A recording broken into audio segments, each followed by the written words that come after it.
A Twitter war breaking out between two prominent voices on the left and the right. It all started with Rosie O'Donnell's suggestion that she would bribe lawmakers to vote against the tax bill. Ben Shapiro wasn't having it, saying that's a violation of federal law. From there, things got increasingly, well, personal, with O'Donnell telling Shapiro to do things that we can't say here on television, prompting Shapiro to send out this tweet today. Just reported Rosie for targeted harassment, mainly to see if Twitter does indeed have a double standard. Everyone knows if Rosie were conservative, Twitter would suspend her in a hot second. So Twitter, put your money where your mouth is, #MeToo. Rosie replied simply, "Oh, Ben." Shapiro's response, "Rosie, all victims deserve to be believed." And the story doesn't end there. Joining us now in an exclusive interview, Ben Shapiro, editor-in-chief of the Daily Wire. Now, I know you just heard from Twitter. I want you to hold on to that for 1 second, just so we can make sure everybody's up to speed.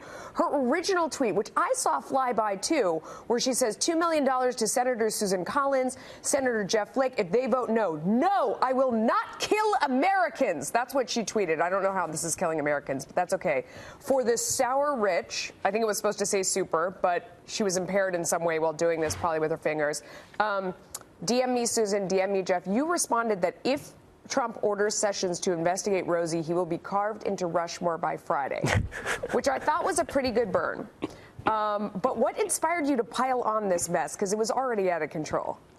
Well, I mean, it was obvious that she had actually violated, at least formally, 18 U.S.C. 210, 201, they can't bribe officials.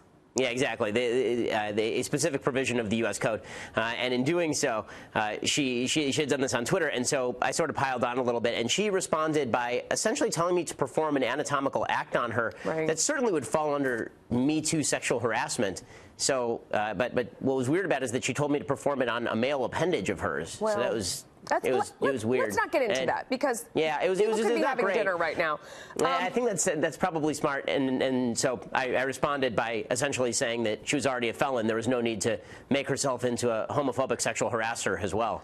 So things sort of degenerated from there. Yeah, absolutely. The serious part of this is that she told you to do things to her that, of course, Harvey Weinstein and lots of people are in trouble for trying to get people to do to them. And if there was, I mean, if a man said this to a woman, you say conservative versus liberal. But if any of the normal tables were turned, people would recoil in horror and just would really be on your side, but not this time.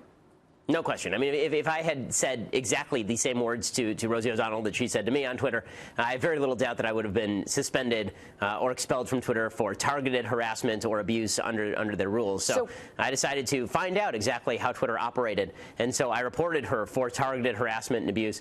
And then I have now received back their notice that apparently there was no violation of the Twitter rules, which is astonishing. They say that she did not actually perform behavior that crosses the line into abuse. Which, I totally understand why we can't read these tweets on air, because they're really obscene and abusive, but that's why Twitter probably should have done something if they cared about enforcing their own rules. I actually don't want Rosie O'Donnell tossed off Twitter. I find her far too amusing, and I'm sad that she blocked me today. But that said, I think that Twitter should be held to account for its own enforcement of the rules, because it's wildly inconsistent. Yeah, look, we're looking right there where you can see that Rosie blocked you. It does seem very hypocritical on Twitter's part, which is sort of the focus, because Rosie has gone off a bunch of times before. I mean, she has a long Twitter history. Some of her best times were during the debates where she called President Trump all kinds of names, comparing him to body parts, saying how orange he was, talking about his appearance. I mean, again, things that if tweeted at a woman, or if tweeted at Hillary Clinton about her appearance, people would be all up in arms. But this is what she was doing to Donald Trump. She even said he was like the snake oil salesman from Little House on the Prairie, which I kind of liked for obvious reasons. But all these things going on, she's on Twitter, but Twitter does nothing about it when she attacks someone with what should be sexual harassment. Do they have a track record of banning other people for saying things like this, though? Well, I mean, they do have a track record of at least blocking people's tweets that are considered abusive or suspending people who are abusive.